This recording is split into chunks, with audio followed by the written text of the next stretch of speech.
ਸਾਡੀ ਸਵਾਰਥੀ ਸੋਚ ਨੇ ਉਹਦੇ ਵਿੱਚ ਦਰਾੜਾਂ ਸਮੇਂ ਨਾਲ ਪਾਈਆਂ। ਤੋ ਚੌਂਕੀਦਾਰ ਦਾ ਫਰਜ਼ ਹੁੰਦਾ ਹੈ ਵੀ ਸਮੇਂ ਤੇ ਉਹ ਖਬਰਦਾਰ ਦਾ ਹੁਕਾ ਦੇ।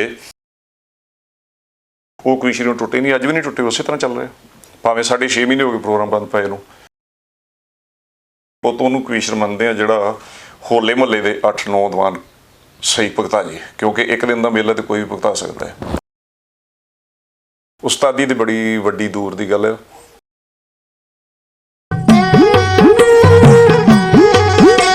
ਵਾਹਿਗੁਰੂ ਜੀ ਕਾ ਖਾਲਸਾ, ਵਾਹਿਗੁਰੂ ਜੀ ਕੀ ਫਤਿਹ। ਪ੍ਰੋਗਰਾਮ ਹੀਰੇ ਕੌਮ ਦੇ ਲੈ ਕੇ ਮੈਂ ਹੈਪੀ ਰਣਦੇਵ ਇੱਕ ਵਾਰੀ ਫਿਰ ਹਾਜ਼ਰ ਹਾਂ ਜੀ। ਅਤੇ ਜਿਵੇਂ ਕਿ ਤੁਸੀਂ ਜਾਣਦੇ ਹੀ ਹੋ, ਇਸ ਪ੍ਰੋਗਰਾਮ ਦੇ ਵਿੱਚ ਅਸੀਂ ਅਲੱਗ-ਅਲੱਗ ਪੰਥ ਪ੍ਰਸਿੱਧ ਹਸਤੀਆਂ ਨੂੰ ਤੁਹਾਡੇ ਰੂਬਰੂ ਕਰਦੇ ਰਹਿੰਦੇ ਹਾਂ। ਅੱਜ ਅਸੀਂ ਤੁਹਾਡੇ ਰੂਬਰੂ ਕਰਾਂਗੇ ਸਰਦਾਰ ਜੋਗਾ ਸਿੰਘ ਜੀ ਜੋਗੀ ਕਵੀਸ਼ਰੀ ਦੇ ਥੰਮ, ਉਹਨਾਂ ਦੇ ਸ਼ਾਗਿਰਦ ਲਖਮੀਰ ਸਿੰਘ ਜੀ ਮਸਤ ਨੂੰ, ਜਿਨ੍ਹਾਂ ਨੇ ਜੋਗੀ ਸਾਹਿਬ ਦੀ ਸ਼ਾਗਿਰਦੀ ਕੀਤੀ ਅਤੇ ਉਹਦੇ ਬਾਅਦ ਬਹੁਤ ਦੇਰ ਤੋਂ ਜਿਹੜੀ ਉਹ ਪੰਥ ਦੀ ਕਵੀਸ਼ਰੀ ਤਰ੍ਹਾਂ ਹੀ ਸੇਵਾ ਕਰ ਰਹੇ ਨੇ। ਅਤੇ ਤੁਹਾਨੂੰ ਮਿਲਾਉਂਦੇ ਹਾਂ ਲਖਮੀਰ ਸਿੰਘ ਜੀ ਮਸਤ ਦੇ ਨਾਲ। ਮਸਤ ਸਾਹਿਬ, ਵਾਹਿਗੁਰੂ ਜੀ ਕਾ ਖਾਲਸਾ, ਵਾਹਿਗੁਰੂ ਜੀ ਕੀ ਫਤਿਹ ਜੀ। ਮਸਤ ਸਾਹਿਬ, ਪਹਿਲਾਂ ਆਪਣੇ ਬਚਪਨ ਬਾਰੇ, ਪਿੰਡ ਬਾਰੇ ਜਾਣਕਾਰੀ ਦਿਓ ਸੁਣਨ ਵਾਲਿਆਂ ਨੂੰ। ਸਭ ਤੋਂ ਪਹਿਲਾਂ ਤੇ ਮੈਂ ਤੁਹਾਡੇ ਚੈਨਲ ਦਾ ਧੰਨਵਾਦ ਕਰਦਾ ਹਾਂ ਜੀ, ਜਿਨ੍ਹਾਂ ਨੇ ਇੰਨਾ ਉਦਮ ਕੀਤਾ ਹੈ ਸਮੇਂ ਦੀ ਨਬਜ਼ ਤੇ ਹੱਥ ਧਰ ਕੇ ਜੀ ਵੀ ਕੌਮ ਦਾ ਵਿਰਸਾ ਜਿਹੜਾ ਉਹ ਕੌਮ ਦੇ ਨਵੇਂ ਵਾਰਸਾਂ ਦੇ ਸਾਹਮਣੇ ਸਰਜੀਤ ਰੱਖਿਆ ਜਾਏ। ਜੀ ਜੀ ਜੀ। ਤੋ ਸਤਿਗੁਰੂ ਸੱਚੇ ਪਾਤਸ਼ਾਹ ਜੀ ਤੁਹਾਨੂੰ ਦਿਨ ਦੁਗਣੀ ਤੇ ਰਾਤ ਚੌਗਣੀ ਤਰੱਕੀ ਬਖਸ਼ਿਸ਼ ਕਰਨ। ਮਿਹਰਬਾਨੀ। ਤੋ ਆਪ ਜੀ ਨੇ ਜਿਹੜਾ ਪਹਿਲਾ ਹੁਕਮ ਕੀਤਾ ਮੈਨੂੰ, ਮੇਰਾ ਪਿੰਡ ਕਾਲਵਾ ਜੀ ਜੀ, ਤੇ ਕਾਲਵਾ ਪਿੰਡ ਨਸ਼ਹਿਰਾ ਪੰਨੂਆਂ ਚ ਉੱਠ ਕੇ ਵੱਜਿਆ ਜੀ ਜੀ।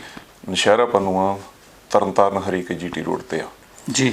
ਤੇ ਉੱਥੋਂ ਦਾ ਜਿਹੜਾ ਅਮੀਰ ਇਤਿਹਾਸਕ ਵਿਰਸਾ ਉਹ ਇਹ ਆ ਕਿ ਉੱਥੋਂ ਦੇ ਕਵੀ ਧੰਨਾ ਸਿੰਘ ਸਾਹਿਬ ਜੀ, ਗੁਰੂ ਗੋਬਿੰਦ ਸਿੰਘ ਮਹਾਰਾਜ ਜੀ ਦੇ 52 ਕਵੀਆਂ ਚੋਂ ਉਹ ਇੱਕ ਕਵੀ ਸਨ। ਇੱਕ ਕਵੀ ਸਨ ਜੀ। ਇਤਿਹਾਸਕ ਪਿੰਡ ਹੈ ਤੁਹਾਡਾ ਜੀ। ਤੇ ਇਹ ਮਾਝੇ ਨੂੰ ਇਸ ਗੱਲ ਦਾ ਮਾਣ ਹੈ ਵੀ ਮਾਝੇ ਦੇ ਉਹ ਇਕੱਲੇ ਹੀ ਨਹੀਂ, ਹੋਰ ਕਿਸੇ ਦਾ ਮਾਝੇ ਨਾਲ ਸੰਬੰਧ ਨਹੀਂ ਬਾਗੀ ਦੇ ਕਵੀਸ਼ਰਾਂ ਚੋਂ। ਇੱਕ ਉਦੋਂ ਵੱਡੀ ਵਿਲੱਖਣ ਬਾਤ ਮੈਂ ਇੱਥੇ ਇਹ ਕਹਿਣੀ ਚਾਹੁੰਦਾ ਹਾਂ ਜੀ ਕਿ ਟਕਸਾਲ ਨੇ ਸ਼ਤਾਬਦੀ ਮਨਾਈ ਸੀ ਦਮਦਮਾ ਸਾਹਿਬ ਜੀ।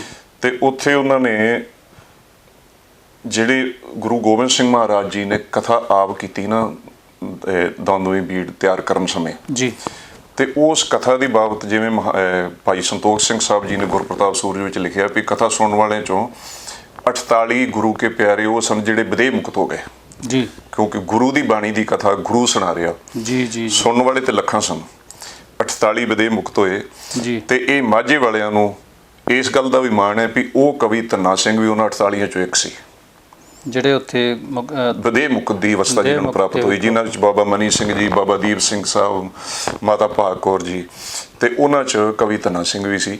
ਉਸ ਪਿੰਡ 'ਚੋਂ ਸਾਡਾ ਪਿੰਡ ਅੱਗੇ ਵੱਜਿਆ ਜੀ ਕਾਲਵਾ, ਛੋਟਾ ਜਿਹਾ ਪਿੰਡ ਹੈ ਲੱਗੇ। ਬਹੁਤ ਹੀ ਕਰਮਾਂ ਵਾਲੀ ਧਰਤੀ ਆ ਜੀ। ਔਰ ਇੱਕ ਗੱਲ ਅਸੀਂ ਪਹਿਲੇ ਇੰਟਰਵਿਊ ਦੇ ਵਿੱਚ ਵੀ ਕੀਤੀ ਸੀ ਕਿ ਇੱਕ ਹੋਰ ਜ਼ਿਲ੍ਹਾ ਤਰਨਤਾਰਨ ਸਾਹਿਬ ਨੂੰ ਇੱਕ ਹੋਰ ਬੜੀ ਤਗੜੀ ਬਖਸ਼ਿਸ਼ ਆ ਕਿ ਜ਼ਿਆਦਾਤਰ ਜਿਹੜੇ ਕਵੀਸ਼ਰ ਆ ਉਹ ਜ਼ਿਲ੍ਹਾ ਤਰਨਤਾਰਨ ਸਾਹਿਬ ਨੂੰ ਬਿਲੋਂਗ ਕਰਦੇ ਆ। ਜ਼ਿਆਦਾ ਇਸ ਇਲਾਕੇ 'ਚ ਜੇ ਆਪਾਂ ਗਿਣਤੀ ਕਰੀਏ ਤੇ ਬਾਕੀ ਜ਼ਿਲ੍ਹਿਆਂ ਦੇ ਮੁਕਾਬਲੇ ਸਭ ਤੋਂ ਜ਼ਿਆਦਾ ਜਿਹੜੇ ਕਵੀਸ਼ਰ ਪਹਿਲਾਂ ਵੀ ਹੋਏ ਨੇ ਔਰ ਅੱਜ ਦੀ ਤਰੀਕ ਦੇ ਵਿੱਚ ਵੀ ਸਭ ਤੋਂ ਜ਼ਿਆਦਾ ਕਵੀਸ਼ਰ ਤਰਨਤਾਰਨ ਸਾਹਿਬ ਜ਼ਿਲ੍ਹੇ ਤੋਂ ਨੇ। ਤੁਸੀਂ ਉਸੇ ਜ਼ਿਲ੍ਹੇ ਨੂੰ ਬਿਲੋਂਗ ਕਰਦੇ ਹੋ ਜੀ ਜੀ।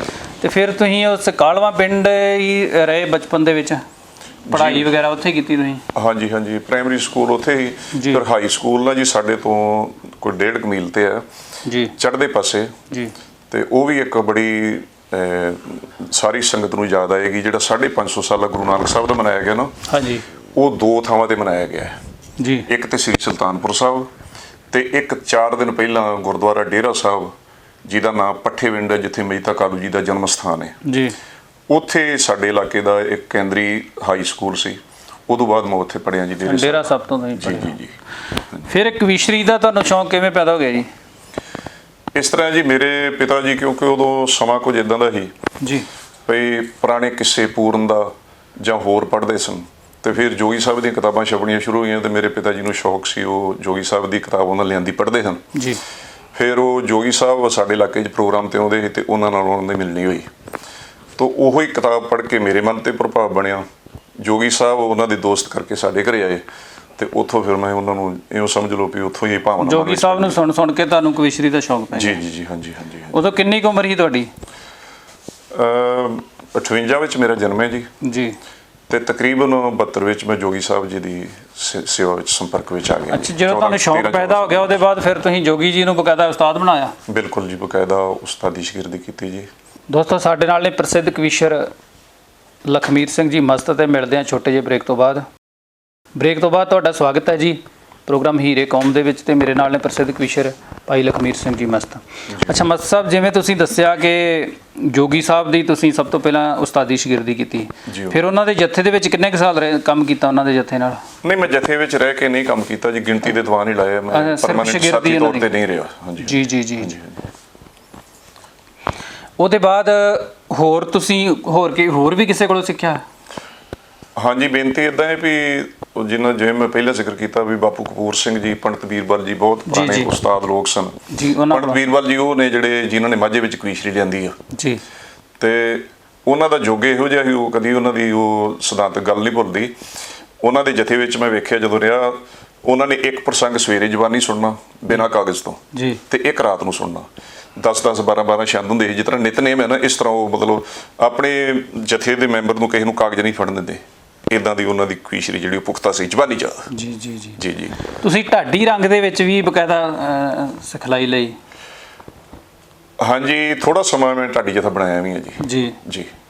ਢਾਡੀ ਤੇ ਤੁਹਾਡੇ ਉਸਤਾਦ ਸਾਹਿਬ ਕੌਣ ਨੇ? ਤੇ ਗਿਆਨੀ ਮੂਲਾ ਸਿੰਘ ਜੀ ਪਾਖਰਪੁਰੀ ਸਾਹਿਬ ਜੀ, ਕਿਉਂਕਿ ਉਹ ਫਿਰ ਕੁਝ ਉਹਨਾਂ ਤੋਂ ਪ੍ਰਭਾਵਿਤ ਮੈਂ ਇੰਨਾ ਹੋਇਆ ਜ਼ਿਆਦਾ ਵੀ ਉਹ ਇੰਨੇ ਗੰਭੀਰ ਸੀ ਵਿਦਵਤਾ ਵਿੱਚ ਜੀ, ਵੀ ਲੋਕ ਸਰੋਤੇ ਮੈਂ ਵੇਖਿਆ ਜੀ ਕੋਈ ਪ੍ਰਚਾਰਕ ਢਾਡੀ ਕਲਾ 'ਚ ਤੇ ਲਗਾਤਾਰ ਉਹ 45-46 ਮਿੰਟ ਲੈਕਚਰ ਕਰ ਦੇਣ ਤੇ ਲੋਕਾਂ ਨੂੰ ਸਾਥੀਆਂ ਵੇਲੇ ਚੇਤਾ ਨਹੀਂ ਆਉਂਦਾ।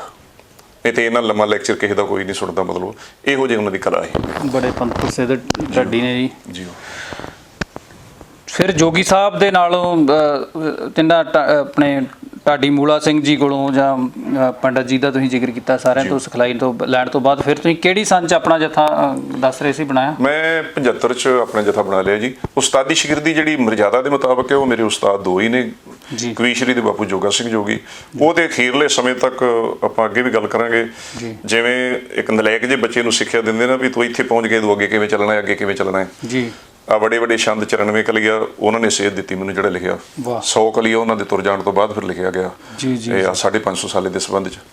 ਤੇ ਮੈਂ ਸਮਝਦਾ ਵੀ ਉਹਨਾਂ ਦੀ ਸਿੱਖਿਆ ਜਿਹੜੀ ਉਹ ਮੇਰੇ ਜੀਵਨ ਦਾ ਇੱਕ ਆਧਾਰ ਹੈ ਜੀ। ਬਿਲਕੁਲ ਜੀ, ਉਹਦੇ ਕਵੀਸ਼ਰੀ ਦੇ ਬਾਬਾ ਬੋੜ ਕਿਹਾ ਜਾਂਦਾ ਉਹਨਾਂ ਨੂੰ ਜੀ ਜੀ, ਉਹਨਾਂ ਵਰਗਾ ਤੇ ਜੀ ਬੜੀਆਂ ਸਦੀਆਂ ਬਾਅਦ ਕੋਈ ਲੇਖਕ ਪੈਦਾ ਹੁੰਦਾ, ਕੋਈ ਯੁੱਗ ਪੁਰਸ਼ ਸੀ ਜੀ। ਬਿਲਕੁਲ ਇਹ ਮੰਨਣਾ ਪਏਗਾ। ਜਦੋਂ 1975 ਦੇ ਵਿੱਚ ਆਪਣਾ ਜਥਾ ਬਣਾ ਲਿਆ ਤੁਸੀਂ ਦੱਸਿਆ ਜੀ, ਤੇ ਤੁਹਾਡੇ ਜਥੇ ਦੇ ਵਿੱਚ ਕਿਹੜੇ ਮੈਂਬਰ ਰਹੇ? ਪਹਿਲੇ ਉਸ ਜਥੇ ਵਿੱਚ ਬਲਦੇਵ ਸਿੰਘ ਸੁਰ ਸਿੰਘ ਦਾ ਸੀ ਜੀ, ਤੇ ਦਵਿੰਦਰ ਸਿੰਘ ਮੁੰਡਾ ਪਿੰਡ ਦਾ।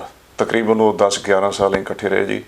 ਤੇ ਉਸਤਾਦ ਹੋਣੀ ਆਉਂਦੇ ਹੁੰਦੇ ਵੀ ਅਸੀਂ ਪੁੱਤ ਉਹਨੂੰ ਕਵੀਸ਼ਰ ਮੰਨਦੇ ਹਾਂ ਜਿਹੜਾ ਹੋਲੇ ਮਹੱਲੇ ਦੇ 8-9 ਦੀਵਾਨ ਸਹੀ ਭੁਗਤਾ ਜੀ, ਕਿਉਂਕਿ ਇੱਕ ਦਿਨ ਦਾ ਮੇਲਾ ਤੇ ਕੋਈ ਵੀ ਭੁਗਤਾ ਸਕਦਾ ਹੈ ਜੀ। ਤੋ ਗੁਰੂ ਸਾਹਿਬ ਜੀ ਨੇ ਐਸੀ ਬਖਸ਼ਿਸ਼ ਕੀਤੀ ਵੀ ਪਹਿਲਾ ਹੋਲਾ ਅਸੀਂ ਮਤਲਬ ਇਹ 77 ਵਿੱਚ ਲਾਇਆ ਸੁਰ ਸਿੰਘ।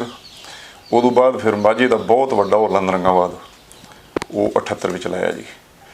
ਤੇ 94 ਦਾ ਸਾਲ ਇੱਕ ਮੇਰੀ ਜ਼ਿੰਦਗੀ 'ਚ ਉਹ ਸੀ ਵੀ ਜਿਹਦੇ 'ਚ ਪੂਰਾ ਮਹੀਨਾ ਹੀ ਹੋਲਿਆਂ ਦੀ ਲੜੀ ਚੱਲਦੀ ਰਹੀ। ਮਤਲਬ ਇਹ ਮੱਸਿਆ ਤੋਂ ਅਗਲੇ ਦਿਨ ਸ਼ੁਰੂ ਹੋ ਗਿਆ ਪਹਿਲੀ ਹੋਲੀ ਨੂੰ ਸ਼ੁਰੂ ਹੋ ਗਿਆ ਦੂਜਾ, ਤੇ ਮਹੱਲੇ ਤੋਂ ਅਗਲੇ ਦਿਨ ਸ਼ੁਰੂ ਹੋ ਗਿਆ ਤੀਜਾ। ਤੇ ਐਸੀਆਂ ਵਾਹਿਗੁਰੂ ਜੀ ਨੇ ਬਖਸ਼ਾਂ ਕੀਤੀਆਂ ਜੀ। ਇਸ ਵੇਲੇ ਤੁਹਾਡੇ ਜੱਥੇ 'ਚ ਕੌਣ ਨੇ ਜੀ?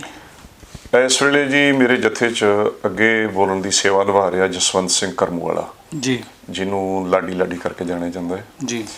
ਤੇ ਪਸ਼ੂ ਜੋੜੀ ਆ ਸਤਨਾਮ ਸਿੰਘ ਚੀਮਾ ਜੀ, ਤੇ ਨਰਵੈਰ ਸਿੰਘ ਪੰਨੂ। ਇਸ ਤਰ੍ਹਾਂ ਅਸੀਂ ਚਾਰੇ ਸੇਵਾ ਨਿਭਾ ਰਹੇ ਜੀ। ਅਸੀਂ ਤੁਹਾਡੇ ਕੋਲੋਂ ਕਵੀਸ਼ਰੀ ਦਾ ਰੰਗ ਵੀ ਸੁਣਦੇ ਹਾਂ ਜੀ, ਤੁਹਾਡੇ ਸਾਥੀ ਸਿੰਘ ਸਾਹਿਬਾਨ ਵੀ ਪਾਏ ਨੇ, ਸੁਣਦੇ ਹਾਂ। ਗੱਲਬਾਤ ਤੋਂ ਬਾਅਦ ਆਪਾਂ ਕਵੀਸ਼ਰੀ ਦਾ ਰੰਗ ਵੀ ਇਹਨਾਂ ਦਾ ਜ਼ਰੂਰ ਸੁਣਾਂਗੇ, ਇਹਨਾਂ ਦੀ ਕਵਿਤਾਵਾਂ ਸੁਣਾਂਗੇ।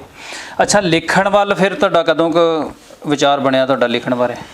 ਲਿਖਣ ਵੱਲੇ ਮੇਰਾ ਸੁਭਾਗ ਹੀ ਸਮਝ ਲਓ ਵੀ ਬਾਪੂ ਜੋਗੀ ਸਾਹਿਬ ਜੀ ਨੇ ਮੈਨੂੰ ਸ਼ੁਰੂ ਤੋਂ ਹੀ ਥਾਪੜਾ ਦੇ ਕੇ ਜੀ ਮਤਲਬ ਇਹ ਅਸੀਸ ਦਿੱਤੀ ਵੀ ਆਪ ਮਿਹਨਤ ਕਰੋ ਜੀ। ਉਹਨਾਂ ਦੀ ਸੋਚ ਇਹੋ ਜੀ। ਉਹਦੇ ਕਈ ਵਾਰੀ ਆਮ ਜਨਤਕ ਤੌਰ ਤੇ ਸਾਰੇ ਜਾਣਦੇ ਆਉਂਦੇ ਹੁੰਦੇ ਮੈਂ ਇੰਨੇ ਜੋਗੀ ਪੈਦਾ ਕਰਤੇ ਆ, ਕੱਲਾ ਜੋਗੀ ਦੇ ਇੰਨੇ ਜੋਗੀ ਪੈਦਾ ਕਰ ਦਿੱਤੇ ਆ। ਤੇ ਉਹ ਉਹਨਾਂ ਦੀ ਭਾਵਨਾ ਜਿਹੜੀ ਉਹ ਹੀ ਸਾਨੂੰ ਮੈਂ ਸਮਝਦਾ ਪ੍ਰਗਤੀ ਦੇਗੀ ਜੀ। ਤੇ ਉਦੋਂ ਤੋਂ ਹੀ ਮਤਲਬ ਜਦੋਂ ਮੈਂ ਜਥਾ ਆਪਣਾ ਬਣਾਇਆ ਜੀ, ਤੇ ਉਦੋਂ ਤੋਂ ਤੇ 78 ਵਿੱਚ 79 ਵਿੱਚ ਆਪਣੀ 79 'ਚ ਪਹਿਲੀ ਕਿਤਾਬ ਛਪੀ ਹੈ ਜੀ ਆਪਣੀ ਮਸਤ ਲਾਰੇ। ਸਿਰਫ ਸਿੱਖ ਇਤਿਹਾਸ ਹੀ ਲਿਖਿਆ ਕਿ ਜਾਂ ਹੋਰ ਜਿਹੜੇ ਵਿਸ਼ੇ ਆ ਉਹਨਾਂ ਬਾਰੇ ਵੀ ਲਿਖਿਆ ਤੁਸੀਂ? ਕੋਈ ਸਮਾਜਿਕ ਬੁਰਾਈਆਂ ਬਾਰੇ ਹੋ ਗਿਆ ਜਾਂ ਹੋਰ ਜਿਹੜੇ ਸਾਡੇ ਸਿੱਖ ਇਤਿਹਾਸ ਵੀ ਲਿਖਿਆ ਜੀ। ਜੀ ਗੁਰੂ ਨੇ ਕਿਰਪਾ ਕੀਤੀ। ਫਿਰ ਜਿਵੇਂ ਪੂਰਨਿਆ ਜੀ, ਜਿਵੇਂ ਹੋਰ ਸਾਡੇ ਉਹ ਪੁਰਾਣਾ ਲੋਕ ਗਥਾਵਾਂ ਨੇ ਉਹਨਾਂ ਦੇ ਸੰਬੰਧ 'ਚ ਵੀ। ਅੱਛਾ ਫਿਰ ਸਮੇਂ ਦੇ ਮੁਤਾਬਕ ਜਿਵੇਂ ਨਸ਼ਿਆਂ ਦੀ ਲਹਿਰ ਚੱਲੀ ਉਹਦੇ ਸੰਬੰਧ 'ਚ ਵੀ ਜੀ। ਤੇ ਫਿਰ ਆ ਫੈਸ਼ਨ ਨਵੇਂ ਤੋਂ ਨਵੇਂ ਚੱਲੇ, ਯੂਰਪ ਦਾ ਪ੍ਰਭਾਵ ਸਾਡੇ ਨਗੇਜ ਬੰਦ ਲਿਆਂਦਾ, ਇਹਦੇ ਸੰਬੰਧ 'ਚ ਵੀ ਲਿਖਿਆ। ਇਹ ਹੁਣ ਇਹੀ ਤਾਂ ਸਗੋਂ ਘੱਟ ਰਿਕਾਰਡ ਕਰਾਈਆਂ ਆਪਣੇ ਹੋਰ ਸਾਥੀ ਸ਼ਾਗਿਰਦਾਂ ਨੇ। ਪਿਛਲੇ ਦਿਨ ਹੀ ਮੈਨੂੰ ਆ ਰਹੀ ਉਹਦੀ ਜਸਵੀਰ ਸਿੰਘ ਦੀ ਕਾਲ ਜੀ, ਤੁਹਾਡੀ ਫੋਟੋ ਨਾਲ ਲਾਤੀ ਤੇ ਚੈਨਲ ਤੇ ਤੁਹਾਡੀ ਕਵਿਤਾ ਫੈਸ਼ਨ ਤੇ ਨਸ਼ਿਆਂ ਵਾਲੀ ਰਿਕਾਰਡ ਕਰ ਦਿੱਤੀ ਹੈ ਜੀ ਜੀ। ਇੱਕ ਆਪਣੇ ਸੱਜਣ ਨੇ ਉਹਨਾਂ ਨੇ ਮਤਲਬ ਗੁਰਬਾਣੀ ਤੇ ਲਿਖੀ ਕਵਿਤਾ, ਉਹ ਗੁਰਬਾਣੀ ਤੇ ਇਹ ਵਿਸ਼ਾ ਸੀ ਵੀ ਗੁਰਬਾਣੀ ਦਾ ਅਪਮਾਨ ਕਿਸ ਤਰ੍ਹਾਂ ਹੋ ਰਿਹਾ ਹੈ ਜੀ, ਤੇ ਉਹ ਵੀ ਉਹਨਾਂ ਰਿਕਾਰਡ ਕਰਾਈ ਜੀ ਸਾਡੇ ਤੋਂ ਬਿਨਾਂ। ਉਹ ਕਵਿਤਾ ਦੇ ਚਲੋ ਆਪੇ ਤੁਹਾਡੇ ਕੋਲੋਂ ਤੁਹਾਡੇ ਸਿੰਘਾਂ ਕੋਲੋਂ ਵੀ ਸੁਣਦੇ ਆ, ਗਾਇਕੀ 'ਚ ਵੀ ਸੁਣਦੇ ਆ। ਵੈਸੇ ਕੀ ਲਾਈਨਾਂ ਉਹਦੀਆਂ ਥੋੜ੍ਹੀਆਂ ਸਾਂਝੀਆਂ ਕਰੋਗੇ? ਜਿਹੜੀ ਉਹ ਫੈਸ਼ਨ ਵਾਲੀ ਹੈ ਜੀ, ਉਹਦੀ ਤੇ ਸਮੱਸਿਆ ਸੀ ਵੀ ਫੈਸ਼ਨ ਤੇ ਨਸ਼ਿਆਂ ਨੇ ਦਿੱਤਾ ਪੱਟ ਜਵਾਨੀ ਨੂੰ ਜੀ, ਕਿਉਂਕਿ ਸਿੱਧਾ ਇਹਦਾ ਜਿਹੜਾ ਪ੍ਰਭਾਵ ਉਹ ਜਵਾਨੀ ਤੇ ਪਿਆ ਹੈ। ਭਰੂਣ ਹੱਤਿਆ ਬਾਰੇ ਤੁਸੀਂ ਗੱਲ ਕਰ ਰਹੇ ਸੀਗੇ, ਭਰੂਣ ਹੱਤਿਆ ਬਾਰੇ ਵੀ ਕੋਈ ਰਚਨਾ ਲਿਖੀ? ਹਾਂਜੀ, ਉਹ ਆਪਣੀ ਕਵਿਤਾ ਉਹ ਵੀ ਰਿਕਾਰਡ ਹੀ ਕਰਾਈ, ਕਿਸੇ ਨੇ ਆਪਾਂ ਨਹੀਂ ਕਰਾਈ। ਅੱਛਾ ਜੀ। ਉਹ ਸੀ ਜਗ ਜਨਨੀ ਹਾਂ ਮਾਪਿਓ ਨਾ ਧੀ ਨੂੰ ਮਾਰੋ ਜੀ। ਉਹ ਆਪਣੀ 2 ਜੰਜਾਂ ਚੜ੍ਹੀਆਂ ਪੁਸਤਕ ਦੇ ਵਿੱਚ ਛਪੀ ਵੀ ਹੈ ਜੀ, 7ਵੀਂ ਕਿਤਾਬ 'ਚ। ਤੇ ਜਗ ਜਨਨੀ ਹਾਂ ਮਾਪਿਓ ਨਾ ਧੀ ਨੂੰ ਮਾਰੋ। ਤੁਹਾਡੇ ਕਿੰਨੀਆਂ ਕਿਤਾਬਾਂ ਆ ਗਈਆਂ ਜੀ? 7ਵੀਂ ਕਿਤਾਬ ਦਾ ਤੁਸੀਂ ਜ਼ਿਕਰ ਕੀਤਾ। ਕਿਤਾਬਾਂ ਤੇ ਵੈਸੇ ਮੈਂ ਬਹੁਤ ਪਛੜਿਆ ਜੀ, ਲਿਖਾਇਆ ਤੇ ਗੁਰੂ ਨੇ ਬਹੁਤ ਕੁਝ ਹੈ ਤੇ ਛਾਪੇ ਬਹੁਤ ਘੱਟ ਆ ਜੀ।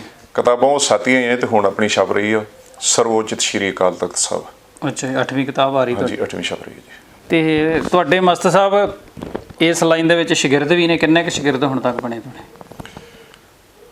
ਅਸਲ ਤੇ ਸੱਚੀ ਗੱਲ ਇਹ ਆ ਵੀ ਮੈਂ ਖੁਦ ਨੂੰ ਅਜੇ ਤੱਕ ਸ਼ਾਗਿਰਦ ਹੀ ਮੰਨਦਾ ਮਤਲਬ ਜੀ। ਤੇ ਚਲੋ ਆਪਣੀ ਭਾਵਨਾ ਨਾਲ ਜਿਹੜੇ ਪਿਆਰ ਕਰਨ ਵਾਲੇ ਬੱਚੇ ਉਹ ਮੰਨਦੇ ਉਸਤਾਦ ਆਪਾਂ ਨੂੰ ਜੀ। ਉਸਤਾਦੀ ਦੀ ਬੜੀ ਵੱਡੀ ਦੂਰ ਦੀ ਗੱਲ ਹੈ ਮੈਨੂੰ ਤੇ, ਕਿਉਂਕਿ ਇਹ ਕਲਾ 'ਚ ਕੋਈ ਹੱਥ ਨਹੀਂ ਨਜ਼ਰ ਆ ਰਹੀ। ਮੈਂ ਪੁਰਾਣੇ ਬਜ਼ੁਰਗਾਂ ਕੋਲੋਂ, ਪੰਡਿਤ ਜੀ ਹੋਣਾ ਕੋਲੋਂ ਜੀ, ਬਾਪੂ ਮੂਲਾ ਸਿੰਘ ਹੋਣਾ ਕੋਲੋਂ ਜੋ ਸ਼ਬਦ ਸੁਣਿਆ ਵੀ ਬਖਤਾ ਜਿਹੜਾ ਧਾਰਮਿਕ ਸਟੇਜਾਂ ਦਾ ਹੈ ਜੀ, ਉਹ 3 ਮੰਚਾਂ ਤੇ ਸਫਲ ਹੋਵੇ ਤੇ ਉਹਨੂੰ ਬਖਤਾ ਮੰਨਿਆ ਜਾ ਸਕਦਾ ਹੈ ਜੀ। ਕਵਿਤਾ ਲਈ ਉਹਨੂੰ ਪਿੰਗਲ ਦਾ ਗਿਆਨ ਹੋਣਾ ਜ਼ਰੂਰੀ ਹੈ ਜੀ। ਸ਼ਬਦਾਂ ਦੀ ਸਹੀ ਉਚਾਰਨ ਤੇ ਸ਼ੁੱਧਤਾ ਵਾਸਤੇ ਵਿਆਕਰਨ ਦਾ ਗਿਆਨ ਹੋਣਾ ਜ਼ਰੂਰੀ ਹੈ ਜੀ। ਤੇ ਜਨਰਲ ਨੌਲੇਜ ਵਾਸਤੇ ਕੋਸ਼ ਦਾ ਗਿਆਨ ਹੋਣਾ ਜ਼ਰੂਰੀ ਹੈ। ਇਹ ਤਿੰਨੇ ਐਸੇ ਸਮੁੰਦਰ ਨੇ ਜਿਨ੍ਹਾਂ 'ਚੋਂ ਮੈਂ ਸਮਝਦਾ ਜੇ ਕੱਖ ਵੀ ਨਹੀਂ ਮੈਂ ਕਰ ਸਕਿਆ। ਬਿਲਕੁਲ ਜੀ, ਇਹ ਸਮੁੰਦਰ ਤਿੰਨੇ ਮੰਥਨ ਕਰਨਾ ਪਏਗਾ। ਹਾਂਜੀ, ਬਹੁਤ ਔਖਾ ਹੈ। ਦੋਸਤੋ, ਸਾਡੇ ਨਾਲ ਨੇ ਪੰਥ ਪ੍ਰਸਿੱਧ ਕਵੀਸ਼ਰ ਭਾਈ ਲਖਮੀਰ ਸਿੰਘ ਜੀ ਮਸਤ, ਤੇ ਮਿਲਦੇ ਹਾਂ ਨਿੱਕੇ ਜਿਹੇ ਬ੍ਰੇਕ ਤੋਂ ਬਾਅਦ। ਬ੍ਰੇਕ ਤੋਂ ਬਾਅਦ ਤੁਹਾਡਾ ਹਾਰਦਿਕ ਸਵਾਗਤ ਹੈ ਜੀ। ਮੇਰੇ ਨਾਲ ਨੇ ਪ੍ਰਸਿੱਧ ਕਵੀਸ਼ਰ ਭਾਈ ਲਖਮੀਰ ਸਿੰਘ ਜੀ ਮਸਤ।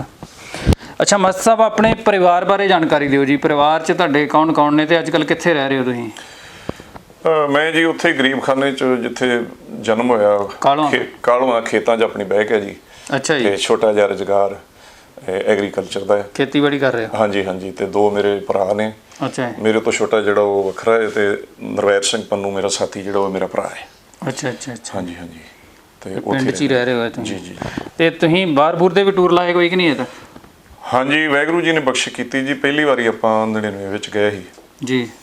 ਉਦੋਂ ਪੂਰਬਲੇ ਦੇਸ਼ ਜਿਵੇਂ ਥਾਈਲੈਂਡ ਜੀ ਜੀ, ਮਲੇਸ਼ੀਆ, ਹਾਂਗਕਾਂਗ, ਨਿੱਕੇ ਨਿੱਕੇ ਕੰਟਰੀਆਂ 'ਚ ਗਏ ਸੀ। ਉਦੋਂ ਬਾਅਦ ਫਿਰ ਇੱਕ ਵਿੱਚ ਜਿਹੜਾ ਦੁਨੀਆ ਦਾ ਪਹਿਲਾ ਦੇਸ਼ ਜਿੱਥੋਂ ਸੂਰਜ ਦਿਸਦਾ ਦੁਨੀਆ ਨੂੰ, ਤਰੀਕ ਸ਼ੁਰੂ ਹੁੰਦੀ ਹੈ, ਨਿਊਜ਼ੀਲੈਂਡ ਜੀ। ਉੱਥੇ ਵੀ ਸੰਗਤ ਦੇ ਦਰਸ਼ਨ ਕਰਕੇ ਆਏ ਜੀ।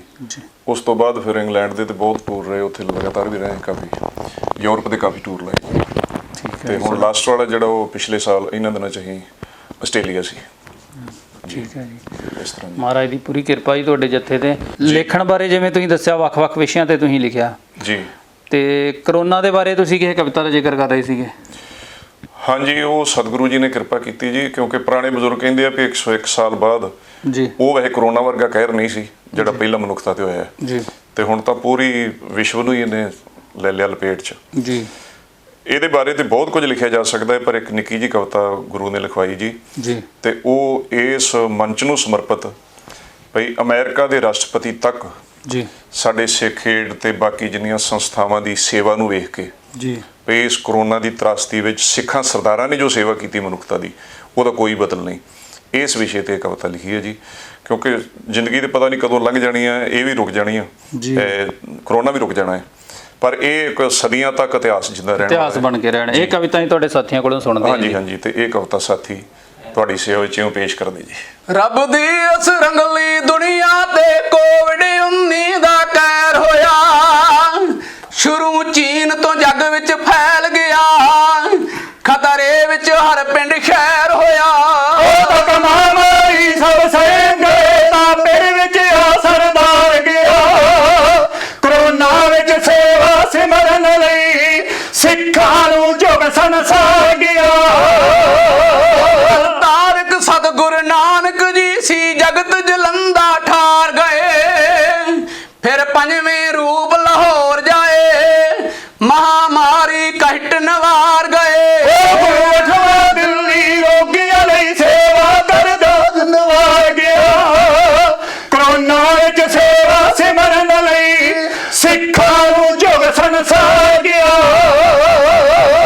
ਇਸ ਲਾਇ ਬਿਮਾਰੀ ਦਾ ਹੱਲ ਸੰਜਮ ਹੀ ਇੱਕਮਾਤਰ ਸੀ, ਤਾਂ ਸਾਰੇ ਹੋਇਆ ਲਾਕਡਾਊਨ, ਕਾਨੂੰਨ ਹੋ ਗਿਆ ਯਾਤਰ ਸੀ। ਸਭ ਕੰਮ ਰੁਕੇ ਸਭ ਕੰਮ ਸੁਖੇ ਮਚਾਤਾ ਹਾਹਾਕਾਰ ਗਿਆ, ਕਰੋਨਾ ਵਿੱਚ ਸੇਵਾ ਸਿਮਰਨ ਲਈ ਸਿੱਖਾਂ ਨੂੰ ਜੁਗ ਸੰਸਾਰ ਗਿਆ।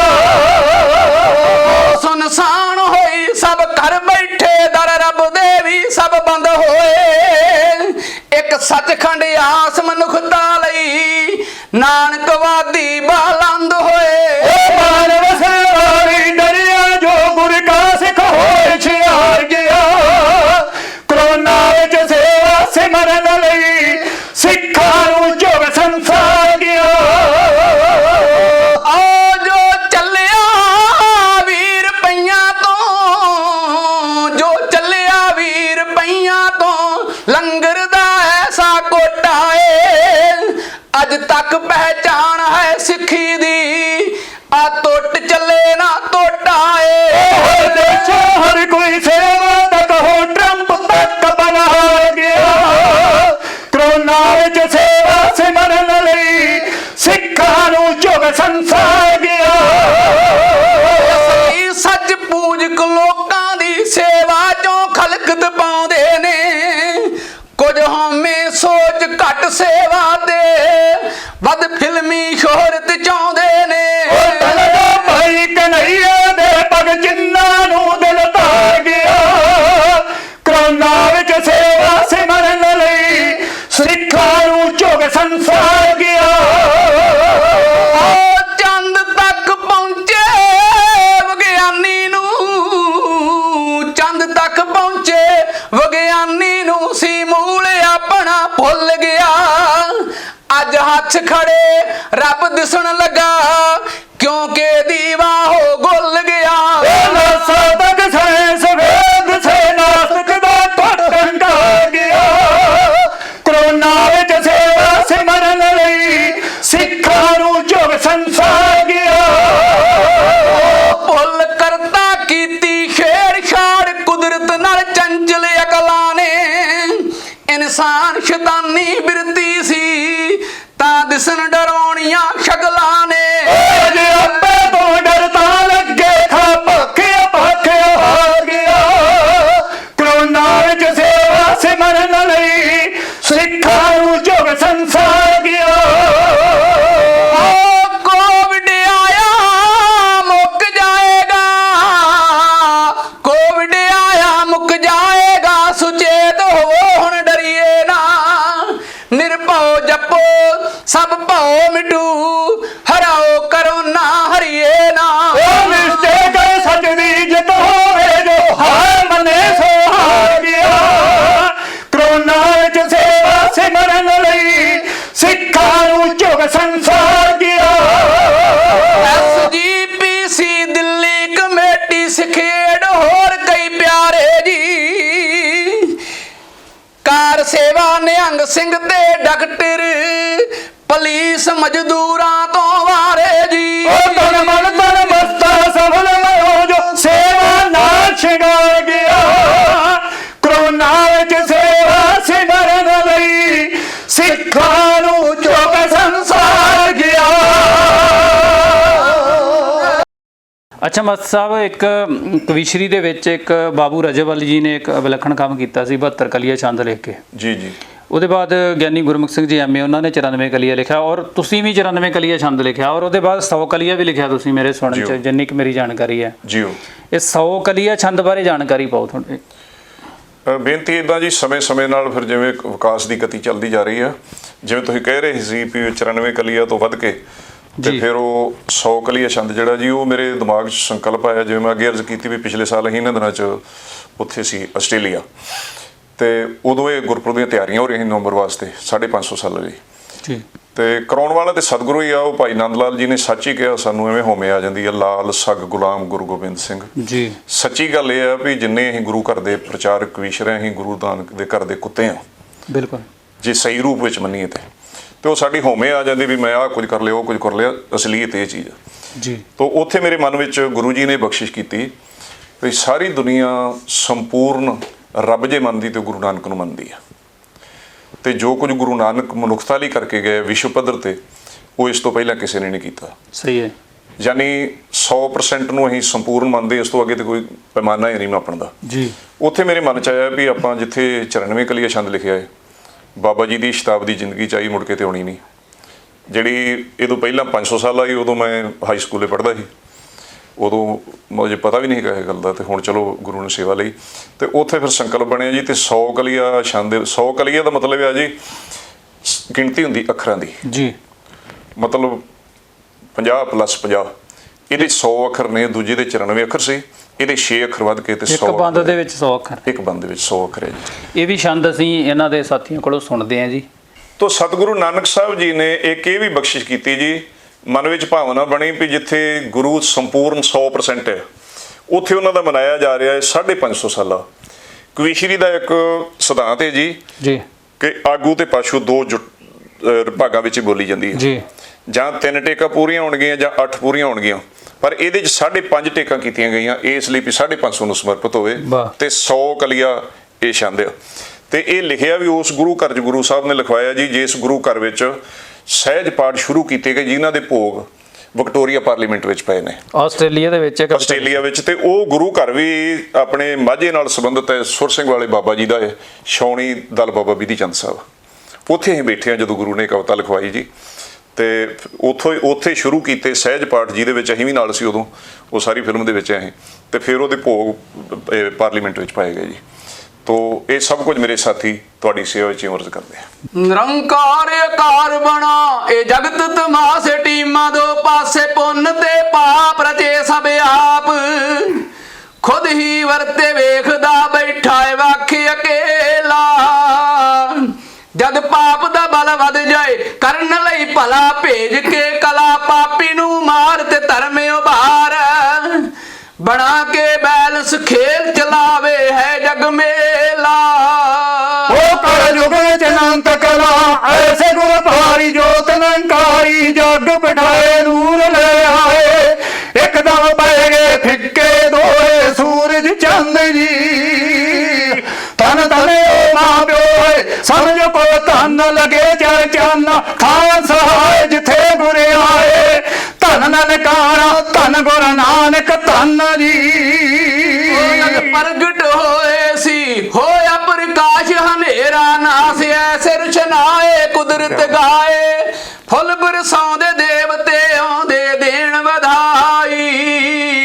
ਬਾਰੱਬੀ ਦੌਲਤ ਗਈ ਦੌਲਤਾਂ ਦਾਈ ਅਦੇ ਵਧਾਈ, ਨਾਨਕੀ ਆ ਕੇ ਦਰਸ਼ਨ ਪਾ ਕੇ ਦਾਤ ਜੋ ਪਾਈ ਧਨ ਹੈ ਬੇਬੇ, ਸਿੱਖੀ ਸਾਸਾਂ ਨਾਲ ਨਿਭਾਈ। ਉਹ ਤਰ ਗਿਆ ਸੀ ਧਨ ਗਵਾਰ ਹੋਏ ਜਦ ਨਾਲ, ਸੌਦੇ ਕਰੇ ਖੜੇ ਚਪੇੜਾਂ ਜਰੇ, ਸਦਾ ਲਈ ਰਹਿ ਗਿਆ ਸੀ ਅਜਮਤ ਨੂੰ ਮੰਨ ਜੀ। ਹਰਿਆ ਸੁਲਤਾਨਪੁਰੇ ਤੇਰੇ ਕੇ ਤੋਲ ਭੇਤ ਗਏ ਖੋਲ, ਘਾਟਾ ਹੀ ਪਿਆ ਵਾਧਾ ਹੀ ਰਿਹਾ, ਨਵਾਬ ਤੇ ਸੁਲਤਾਨਪੁਰਾ ਕਹਿ ਗਿਆ ਧੰਨ ਜੀ। ਸਿਵਿਆਣ ਬਟਾਲੇ ਗਏ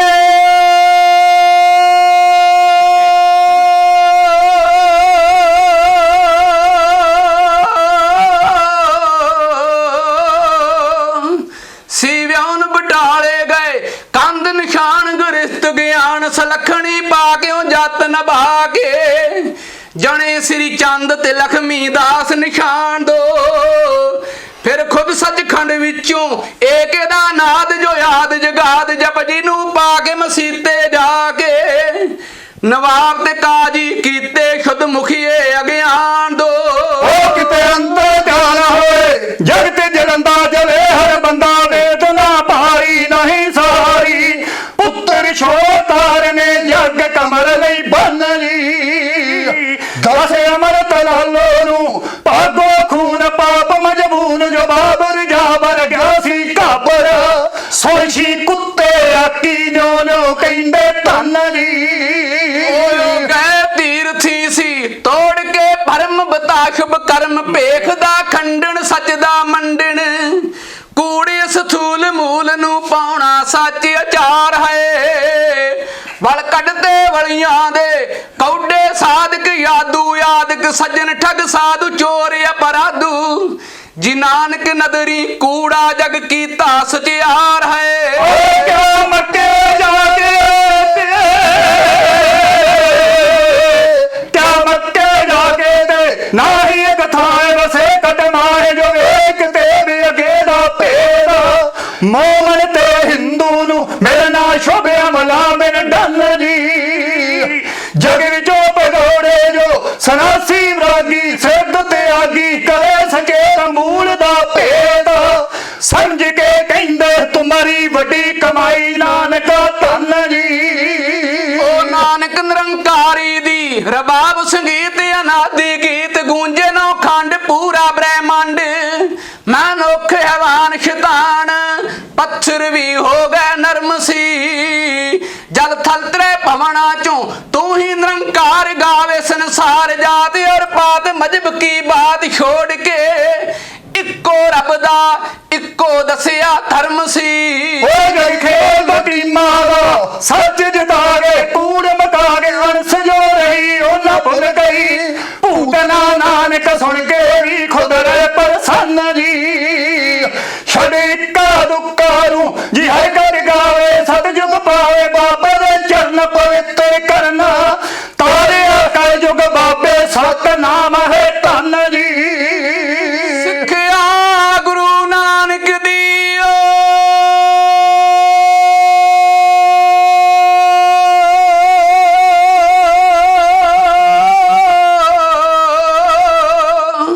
ਸਿੱਖਿਆ ਗੁਰੂ ਨਾਨਕ ਦੀ ਕਿਰਤ ਕਮਾਓ ਨਾਮ ਧਿਆਓ ਵੰਡ ਕੇ ਖਾਓ ਭਲਾ ਮਨਾਓ ਦੇਖੋ ਸੁਣੋ ਤੇ ਬੋਲੋ ਇੱਕ ਫਿਰ ਹੋ ਸੱਚ ਉਤਪੰਨ ਜੀ ਕੁਦਰਤ ਹੀ ਕਾਦਰ ਹੈ ਗੁਰਾਂ ਲਾਇਆ ਜਾਏ ਕਮਾਇਆ ਕਿਰਤ ਬਚਾਈਏ ਕਰਤਾ ਪਾਈਏ ਨਾਨਕ ਵਾਦ ਹੈ ਮਸਤਾ ਧੰਨ ਗੁਰੂ ਨਾਨਕ ਧੰਨ ਜੀ ਧੰਨ ਗੁਰੂ ਨਾਨਕ ਧੰਨ ਜੀ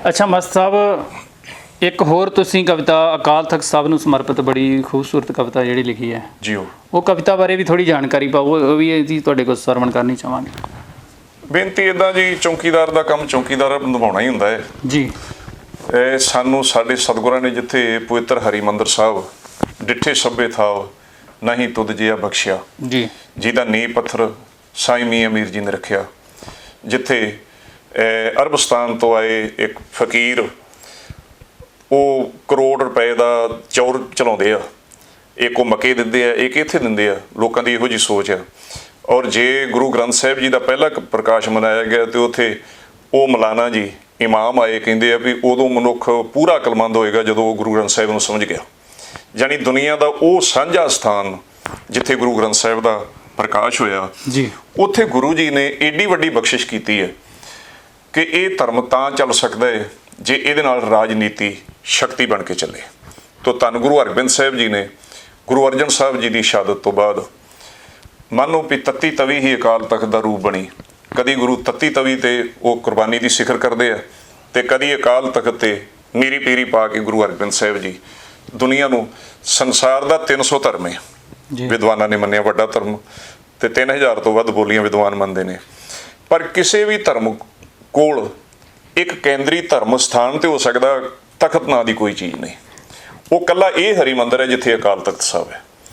ਤੋ ਸਾਡੀਆਂ ਛੋਟੀਆਂ ਸੋਚਾਂ, ਭਾਵੇਂ ਮਰਜ਼ਾਦਾ ਵੀ ਸਾਡੇ ਬਜ਼ੁਰਗਾਂ ਨੇ ਇੱਕੋ ਬਣਾਈ ਵੀ ਸਾਰੀ ਦਾਨਕ ਨਾਮ ਲੇਵਾ ਇੱਕ ਲਾਈਨ ਵਿੱਚ ਆ ਸਕਣ, ਸਾਡੀਆਂ ਸੌੜੀਆਂ ਸੋਚਾਂ, ਸਾਡੀ ਸਵਾਰਥੀ ਸੋਚ ਨੇ ਉਹਦੇ ਵਿੱਚ ਦਰਾੜਾਂ ਸਮੇਂ ਨਾਲ ਪਾਈਆਂ।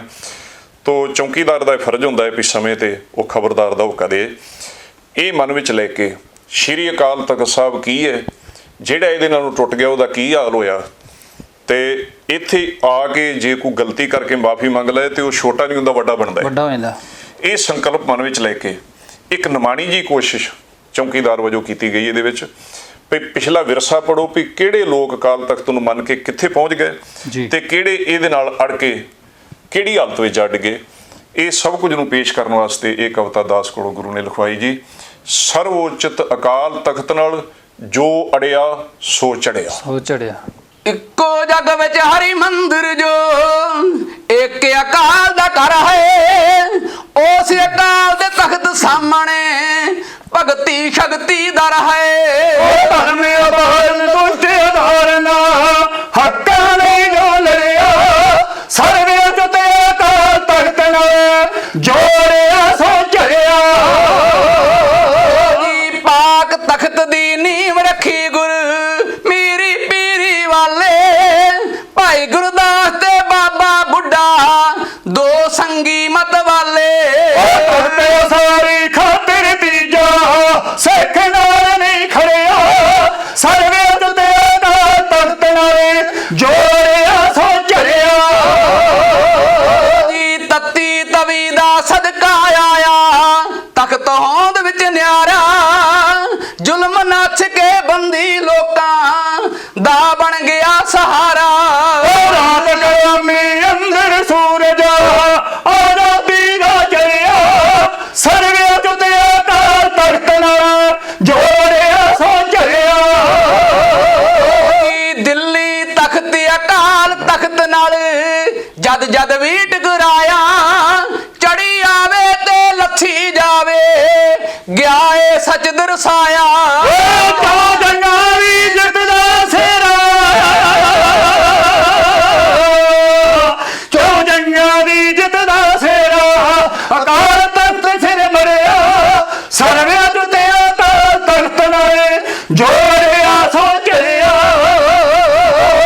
ਹਰ ਦੇ ਘਰ ਦਾ ਰਾਖਾ ਬਣ ਕੇ ਨਾਸ ਮਲੇਛਾ ਕਰਦਾ, ਜਦ ਕੋਈ ਆਵੇ ਮੱਸਾ ਰੰਗੜ ਸਿੰਘ ਵੇਖ ਨਹੀਂ ਜਰਦਾ। ਸੁੱਖਾ ਸਿੰਘ ਮਤਾਬ ਸਿੰਘ ਤਾਂ ਸਿਰ ਵੱਢ ਕੇ ਸੀ ਖੜਿਆ, ਸਰਵੇ ਤੇ ਅਕਾਲ ਤਖਤ ਨਾਲ ਜੋੜਿਆ ਸੋ ਚੜਿਆ। ਤਖਤ ਲਈ ਗੁਰਬਖਸ਼ ਸਿੰਘ ਨੇ, ਤਖਤ ਲਈ ਗੁਰਬਖਸ਼ ਸਿੰਘ ਨੇ ਆਏ ਦਰਾਨੀ ਠੱਲੇ, ਲੱਖਾਂ ਮੂਰੇ ਤੀਹਾਂ ਮਰਦਾਂ ਇੱਥੇ ਰਣ ਸੀ ਮੱਲੇ। ਤਲੀ ਤਰ ਗਈ ਯਾਰ ਦੀ ਬਾਬਾ ਦੀਪ ਸਿੰਘ ਵੜਿਆ, ਸਰਵੇ ਤੇ ਅਕਾਲ ਤਖਤ ਨਾਲ ਜੋੜਿਆ ਸੋ ਚੜਿਆ। ਪੂਰ ਸਰੋਵਰ ਹਰੀ ਮੰਦਰ ਜੋ ਤੋਪਾਂ ਨਾਲ ਉਡਾਵੇ, ਨੱਕ ਦੀ ਚੋੜ ਮਸੂਰ ਭੋਗਦਾ ਅਬਦਾਲੀ ਮਰ ਜਾਵੇ। ਪੂਰਿਆ ਜਿਨਾ ਸਰੋਵਰੀ ਸ਼ੇਰਾ, ਪੂਰਿਆ ਜਿਨਾ ਸਰੋਵਰੀ ਸ਼ੇਰਾ, ਸ਼ੇਰੇ ਨੂੰ ਫੜਿਆ, ਸਰਵੇ ਤੇ ਅਕਾਲ ਤਖਤ ਨਾਲ ਜੋੜਿਆ ਸੋ ਚੜਿਆ। ਜੀ ਚਾਹੇ ਦੇਸੀ ਚਾਹੇ ਵਿਦੇਸ਼ੀ ਜੋ ਵੀ ਚੜ ਕੇ ਆਇਆ, ਤਖਤ ਲਈ ਬੇਅੰਤ ਅਤੇ ਸਤਵੰਤ ਨੇ ਫਲ ਭਗਤਾਇਆ। ਜਿੰਦੇ ਸੁੱਖੇ ਜਲ ਪਿਆ ਜੋ ਬੈਠਾ ਪੂਲੇ ਦਰਿਆ, ਸਰਵੇ ਤੇ ਅਕਾਲ ਤਖਤ ਨਾਲ ਜੋੜਿਆ ਸੋ ਚੜਿਆ। ਤਖਤ ਇਸ ਅਕਾਲ ਤਖਤ ਨਾਲ ਹੁਣ ਤੱਕ ਇਸ ਅਕਾਲ ਤਖਤ ਨਾਲ ਅੜ ਕੇ ਕੋਈ ਨਹੀਂ ਬਚਿਆ, ਕੋਈ ਪ੍ਰੋਫੈਸਰ ਕੋਈ ਮੁਖੀਆ ਨਹੀਂ ਸੰਗਤਾਂ ਨੂੰ ਜਚਿਆ। ਮਸਤਾ ਹੀ ਗਿਆ ਬਖਸ਼ਿਆ ਜੋ ਸ਼ਰਨੀਆ ਪੜਿਆ, ਸਰਵੇ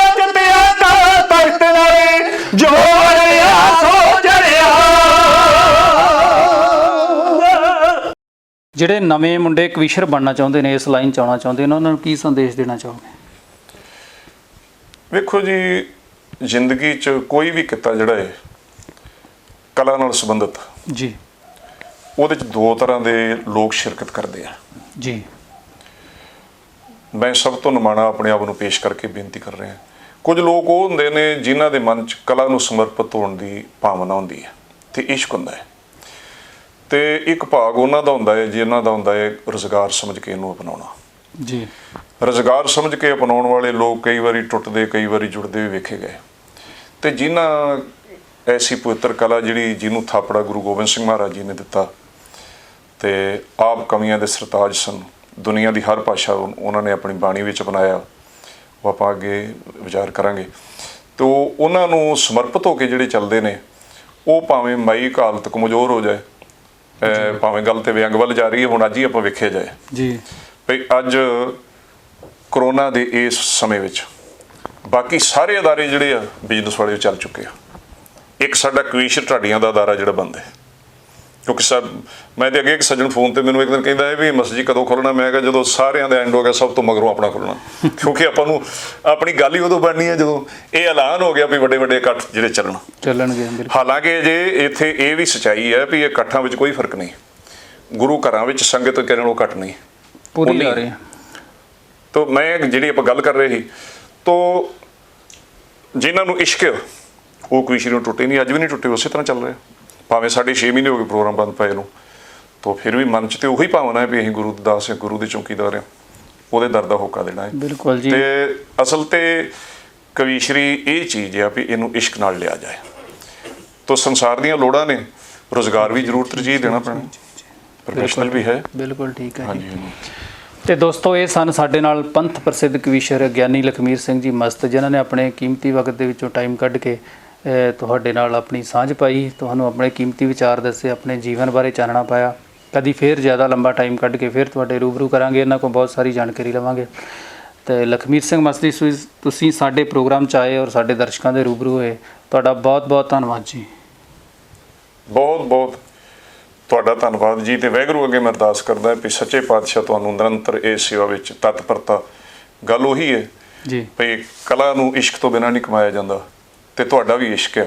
ਸਤਿਗੁਰੂ ਸੱਚੇ ਪਾਤਸ਼ਾਹ ਤੁਹਾਨੂੰ ਸੰਪੂਰਨ ਸਫਲਤਾ ਬਖਸ਼ਿਸ਼ ਕਰੇ, ਇਹ ਮੇਰੀ ਭਾਵਨਾ ਹੈ, ਮੇਰੀ ਅਰਦਾਸ ਹੈ। ਵਾਹਿਗੁਰੂ ਜੀ ਕਾ ਖਾਲਸਾ, ਵਾਹਿਗੁਰੂ ਜੀ ਕੀ ਫਤਿਹ।